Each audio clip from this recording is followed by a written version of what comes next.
My sister ruined my relationship out of envy because she couldn't win over the man she loved. So I got the ultimate revenge by making her watch him choose me, love me, and build a life with me instead. My sister shattered my romantic relationship, all because she was denied her supposed true love. So, I orchestrated a situation where she had to witness him fall for me instead. Since turning 21, my younger sister Mia has clung to a single excuse. Since her ideal partner is out of reach, she's justified in ruining everyone else's happiness. I'm not talking about a relatable, lingering heartbreak. I mean, if you're content, she will devise a way to make you miserable, then conveniently blame it on her tragic love story. This one true love was a guy named Ethan, whom she met at a college party 4 years ago. They connected once. He never contacted her again. And somehow, that became her foundational narrative for being completely awful. It began with Jess, her best friend from kindergarten. One weekend, Mia stayed over at Jess's place. By Monday, Jess's boyfriend was sending Mia morning texts. When Jess discovered them together in her own bed, Mia actually declared, "You don't understand what it's like to lose your soulmate." Jess ceased all communication with her. Next came our cousin's engagement celebration. Mia arrived in a gown that cost more than my rent, became tipsy, and cornered the groom in the bathroom. His exact words later were that she kept saying he reminded her of someone special. Thankfully, he pushed her away and immediately informed his fiancé. But Mia, she wept to her parents about how happy couples triggered her past trauma. Mom then arranged a spa weekend to aid her recovery. By the time I met Ryan, I understood the pattern. I kept him away from family gatherings, removed Mia from my social media, and informed him my sister was dealing with personal issues and required space. For 2 years, this worked. We became engaged last spring. We planned a modest ceremony, nothing elaborate, just us and a few close friends. However, I made one misstep. I mentioned it at Mom's birthday dinner. Mia's eyes lit up as if Christmas had arrived early. "I'm so happy for you," she proclaimed while embracing me. "When do I get to meet him?" A week later, Ryan showed me his phone, laughing. "Your sister found me on Instagram with some fake account. Look at these messages." We read them together, ridiculing her desperation, and then he pledged to block her. Then, 3 weeks before my wedding, I had a terrible flu. Ryan was supposed to be at his brother's golf tournament that day, but my friend, who lived near Mia's apartment complex, texted me to come over since I was already at my sister's. "What?" I replied. She said she'd seen Ryan's Tesla in the visitor parking spot. My chest felt cold. I drove over, fever and all, and used the spare key Mia had given me for emergencies. I found them on her couch, her head in his lap, his hand in her hair, both partially dressed. She looked up at me, those false tears already forming. "I'm so sorry," she whispered. "He just reminds me so much of Ethan." I stormed out. He didn't even attempt to salvage our relationship. That's when I decided she would truly learn what losing feels like. You see, Ethan wasn't some mysterious man who simply vanished. We had actually been following each other on Instagram for 3 years. We shared mutual college friends, occasionally liked each other's posts, but never truly conversed. He lived 3 hours away, worked as a physical therapist, and posted videos of his golden retriever. So, I slid into his direct messages with a simple note. "Hey, this is strange, but my sister had a thing for you in college and just ruined my wedding. Wanna help me ruin her life?" He responded in 12 minutes. "Mia? "The girl who showed up at my mom's house? I'm in." It turned out she had driven to his hometown, introduced herself to Ethan's mother as if she were an old acquaintance, recounting a distorted tale about him being the love of her life, how circumstances had kept them apart. His poor mother believed it. She invited Mia for tea. They took selfies together, and she even posted, saying, "Reuniting with my dear future mother-in-law." Ethan sent me everything, screenshots, videos, and even an audio of his mother saying, "She seemed so sincere, dear. I'm sorry if I caused any problems." That's when I realized Mia wouldn't stop. She didn't know how to love, only how to possess. And what she couldn't have, she destroyed. But this time, she didn't account for 2 things: that I was no longer the sister who tolerated her antics, and that Ethan was willing to play the game. We meticulously planned every step. He would visit me the weekend of the family lunch. I hadn't spoken to Mia since I caught her with Ryan, but I knew she'd be there because it was my father's birthday, and no one ever missed the perfect family event. And me? I would show up with Ethan, holding hands, laughing, acting precisely how she dreamed of acting with him. On Friday, I picked up Ethan at the bus station. He was even more handsome in person, charismatic, amusing, gentle, the kind of man who shines effortlessly. The kind of man Mia couldn't manipulate, and he knew it. In the car, we rehearsed our lines, coordinated our gestures, and on Saturday at 1 p.m., we parked in front of my parents' house. I walked in wearing a new dress, high heels, and a smile on my face. Ethan held my hand as if we'd been a couple deeply in love for years. Mia was in the living room, laughing with my uncle when she saw us. Her laughter died in her throat. Everyone, I announced as if it were the most natural thing in the world. This is Ethan. The name struck her like lightning. She went pale, then flushed, then forced herself to smile, as if it were humorous. Ethan, she said, forcing an awkward laugh. Wow, what a coincidence. He smiled politely. Hi, Mia. Good to see you again. That shattered any pretense of control she still had. She stammered something, but I was already sitting down with him beside me, taking photos, posting stories. My every move was a jab at her vanity. During lunch, she attempted to converse with him, to reminisce about something from college that never actually happened. But Ethan made sure to look at me the entire time, call me love, and put his arm around my shoulders. And every time he did that, Mia pressed her lips together as if she were swallowing glass shards. After the birthday toast, she finally couldn't take it anymore. She locked herself in the bathroom. I followed her. I knocked on the door until she opened it. What do you want now? She asked, with smeared makeup and a pleading expression. Just came to see if you're okay, I replied with feigned concern. After all, it must be difficult to see a soulmate in your sister's arms, right? You're doing this just to hurt me, and you destroyed my engagement just because you couldn't stand to see me happy. So no, Mia. This here is justice. He was mine, she shrieked, punching the wall. I saw him first. I felt it first. No, Mia. You saw him once, and he never wanted you.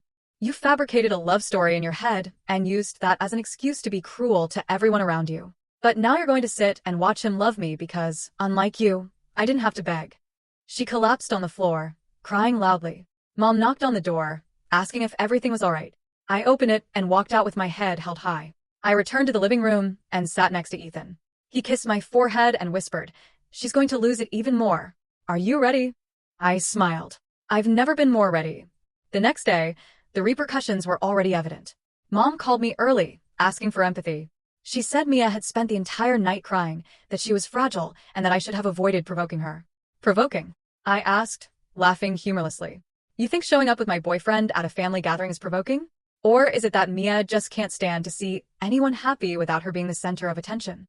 She sighed on the other end of the line, as if I were the problem. Honey, your sister has a sensitive heart. She gets attached easily. Sensitive? I interrupted. Mom, she slept with my fiancé. She destroyed my wedding, and you're worried about her feelings? I was feverish, alone at home, and she was lying with him on the couch, remembering Ethan. You're not going to twist this around. Look, let's talk another day. And she hung up. At that moment, I realized no one there was going to defend me. The whole family always treated Mia like a delicate ornament, but they forgot she also had claws. She always possessed them. Only now, those claws were directed at herself. On Monday, Ethan was still in town.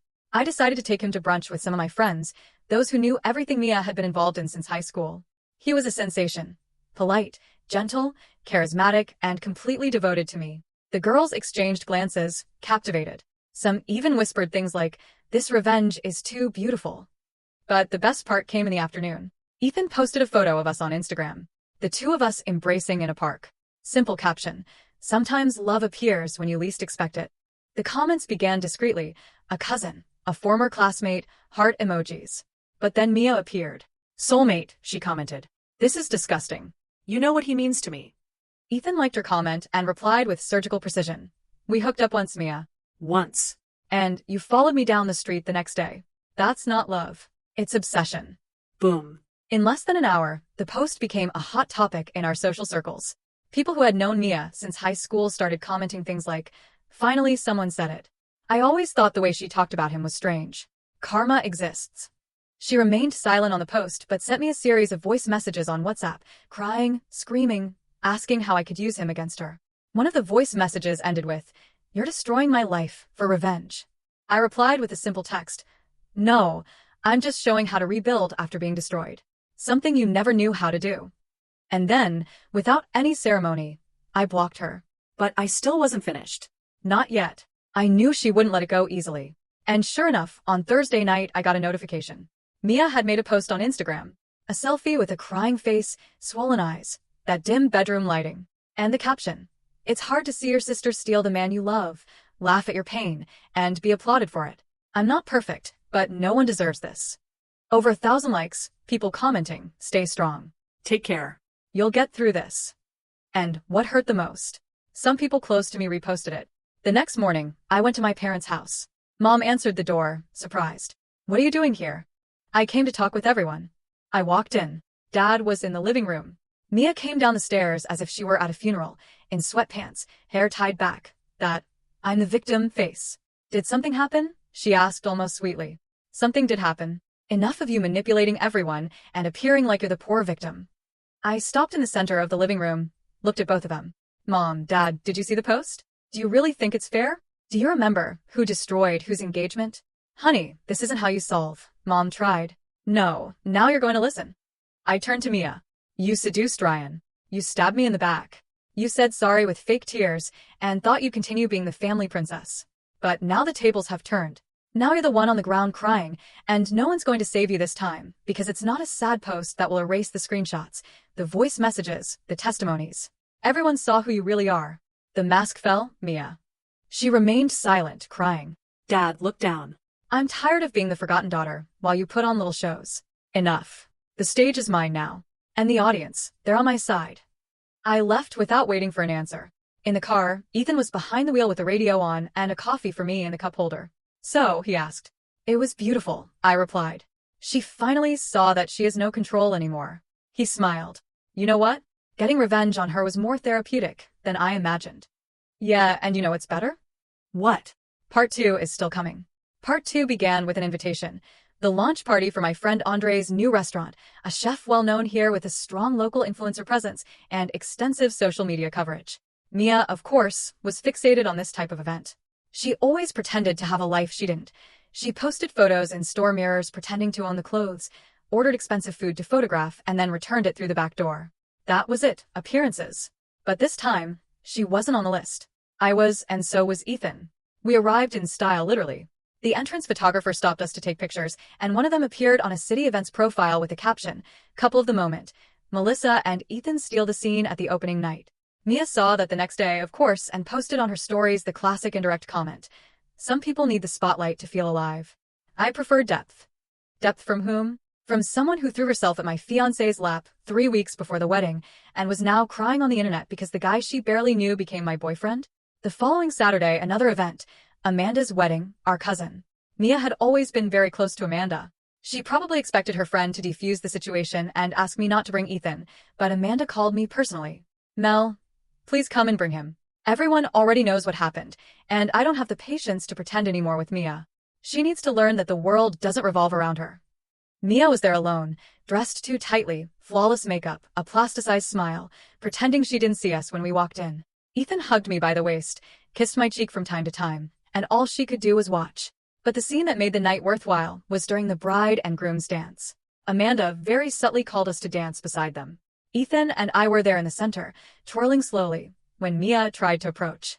For the first time, she seemed disarmed. Ethan, can I talk to you? She asked with that look she thought was irresistible. He let go of my hand, looked at her, and said with complete calm, No, I'm busy loving your sister. Mia froze. I took a deep breath, looked at her, and added, and for the first time in years, I'm being truly loved. Something you never understood because you only know how to confuse attention with love. She took 2 steps back with tears in her eyes and tripped over her own dress hem. No one laughed. It was worse. Everyone ignored her. That hurt more. She left the hall a few minutes later, and I kept dancing. For the first time in a long time, feeling like I was the one who had won. But my favorite part was still to come. A few weeks later, I was invited to participate in a podcast about overcoming and new beginnings. I didn't use names, but I told the story. The one about the self-absorbed sister, the unfaithful fiancé, the well-orchestrated revenge, and of course, the unexpected love. The episode went viral. People from all over the country sending messages congratulating me, saying they identified with it. Mia listened. I know she did because the same day she sent a message to my direct messages. Do you really need to expose yourself like this just to get applause? And I replied without hesitation. It's not exposure. It's liberation. I lived for years in your theater. Now the story is mine, and so is the stage. She never replied. In the following days, I learned from third parties that Mia was becoming withdrawn. Some brands she was attempting to partner with cut contact. People started commenting about her fixation on Ethan. The reputation she fought so hard to build with filters and pre-written phrases began to crumble. And it wasn't me who brought it down. She sank herself. And I kept living. Ethan was no longer just a piece in my revenge. The truth is that in the midst of all that chaos, he became a refuge. A refuge that came disguised as an ally. But today, he was a true companion. And every day that passed, I saw what Mia tried to destroy only made me stronger. And she, who always wanted to win through manipulation, now only had silence as company. The first time I realized I wasn't thinking about Ryan anymore was on an ordinary morning, weeks after Amanda's wedding. We were in my apartment. The sun was gently shining through the window, and Ethan was in the kitchen, shirtless, making pancakes the way he had been doing since the first week he spent with me. And while he softly hummed a song from the 2000s, doing ridiculous little dances that made me laugh, I realized Ryan was nothing more than a faint shadow in a dusty corner of my memory. It wasn't just revenge. Not anymore. It was the way Ethan held my hand even when he didn't need to. It was how he listened to my childhood stories with a genuine smile, even though he already knew them all.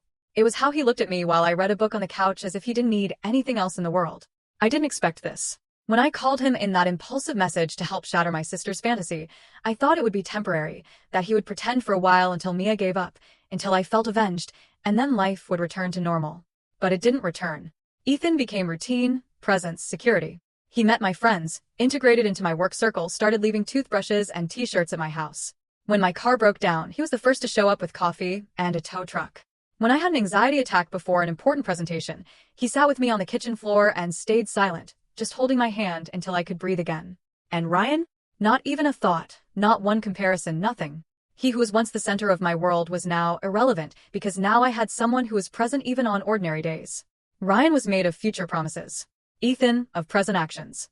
One night, we went to dinner at a new restaurant that opened in town. Nothing extravagant, just a pleasant atmosphere and good food. When we sat down, Ethan held my hand across the table and said with that light tone I already knew well, "You know, it's funny. We started this to deceive your sister, but I never pretended anything." I was silent for a few seconds, my heart racing. "I'm not pretending anymore either," I replied with an almost embarrassed smile. He laughed and raised his wine glass.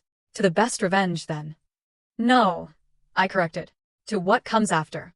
We toasted. And for the first time in a long time, I was at peace, without resentment, without lingering shadows, without wanting someone to notice or validate me. I was there for myself, and so was he. A few days later, walking through downtown, I saw Ryan alone, walking with his head down as if the world was too heavy. It was automatic. I looked away, not from pain, but because it simply no longer mattered. He saw me, hesitated, almost came to speak. But when he noticed Ethan approaching and intertwining his fingers with mine, he backed away. Perhaps he finally understood that there was no more space for him, that the place he wasted with lies and omissions was now occupied by someone who, without promising anything, gave me everything. That night, I hugged Ethan tighter and whispered without much thought, "Thank you for appearing." He looked at me with that calm smile that communicated everything, even in silence.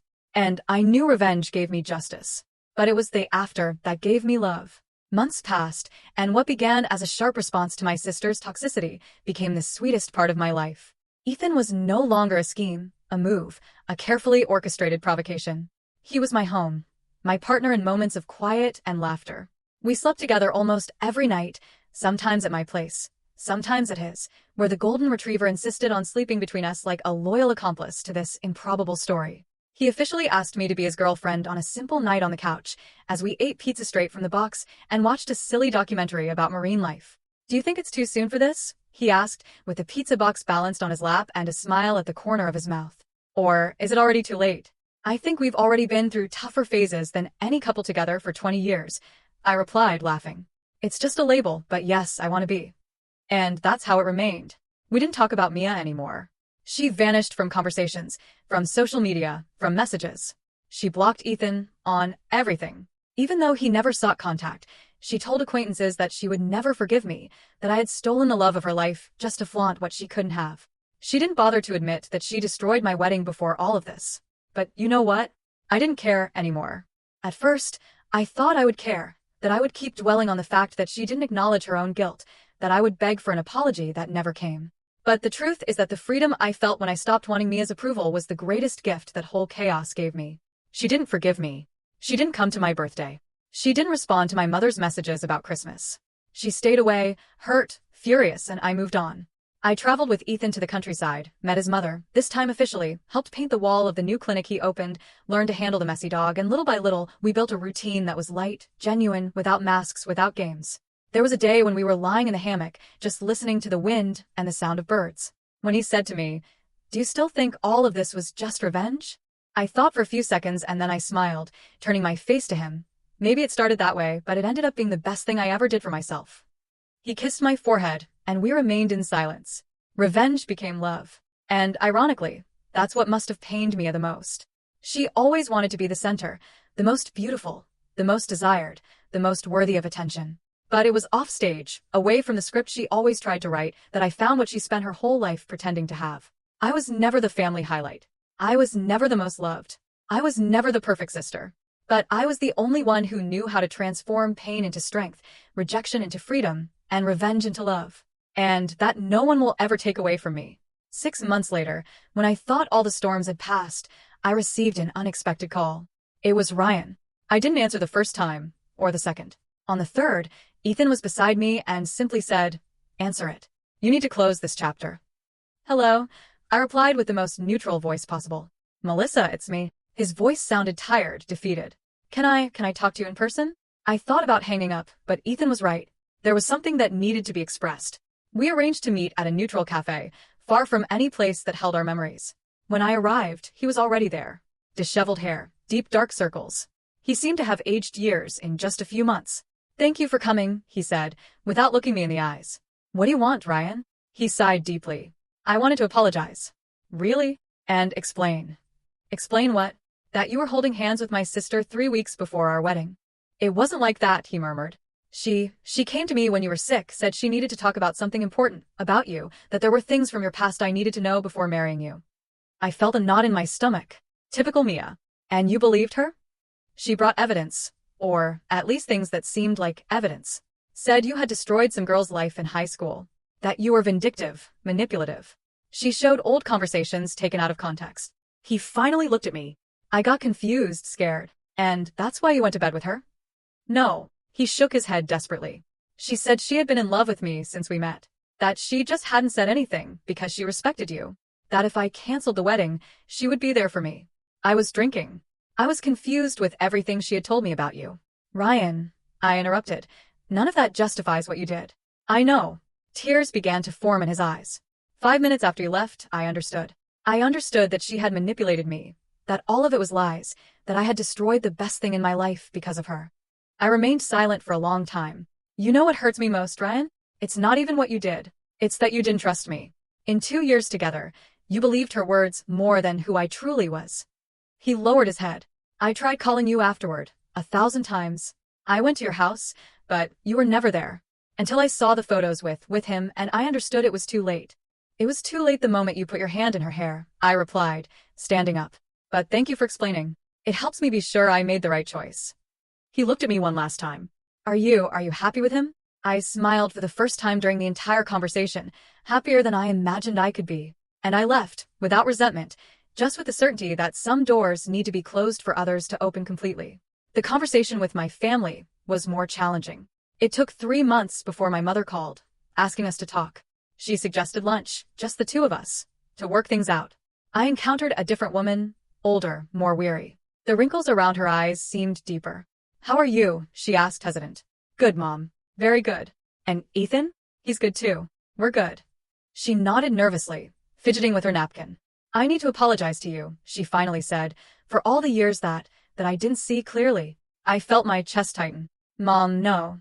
Let me talk." She looked me in the eyes for the first time. I always knew Mia was difficult. But I thought if I gave her more attention, if I protected her more, she would change. And in the process, I neglected you. I left you to deal with the consequences of her problems alone. Tears began to stream down my face. After you confronted us that day, I started piecing things together. The friends Mia lost, the boyfriends who disappeared, the stories that never quite added up. And I realized that you two told me very different versions of the same story, and I always chose to believe hers. "Why?" I asked, my voice choked. "Because she cried louder," my mother admitted, her voice breaking. "Because you always seemed stronger, more capable of taking care of yourself, and I confused strength with not needing support."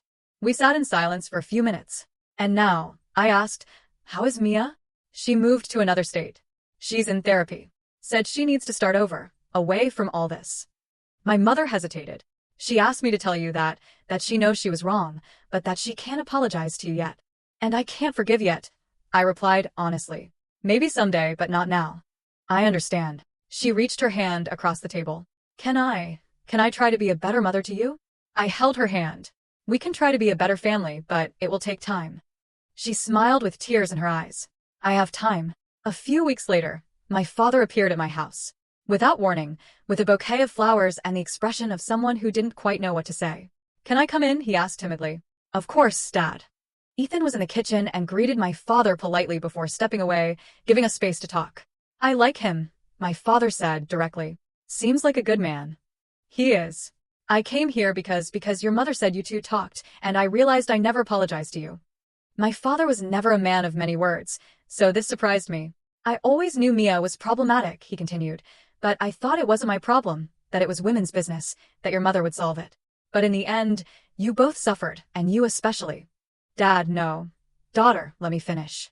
He sat on the edge of the sofa. I failed as a father. I failed to protect you. I failed to educate her. And I failed to teach you both that sisters should support each other, not destroy each other. I felt a lump in my throat. Your mother told me about Ryan, about what she did to you. He shook his head. If it were me, I would never forgive. But you found a way to transform all that pain into something good. And I'm proud of that. I'm proud of you. They were the words I had waited my whole life to hear. Thank you, Dad. Do you think there's still time for me to be a better father? I smiled, even with my eyes welling up. There's always time. That night, I told Ethan everything. He listened in silence, just holding my hand. How do you feel? He asked when I finished. Free, I replied, surprised by my own response. For the first time, truly free. And about Mia? I thought for a moment. I hope she finds her peace away from me, but I hope she finds it. He smiled and kissed my forehead. You're incredible, you know that. We're incredible. I corrected. Us. And it was true because in the end, it wasn't just about outsmarting Mia or getting revenge on her. It was about learning that I deserve to be loved properly, defended, respected. It was about discovering that family isn't just who's born with you, but who chooses to stay by your side. It was about realizing that sometimes to find the love of your life, you first need to stop accepting crumbs from those who never valued you. And today, when I wake up next to Ethan, with the dog sleeping at our feet, I know all the battles were worthwhile because they brought me here. To him, to us, to peace.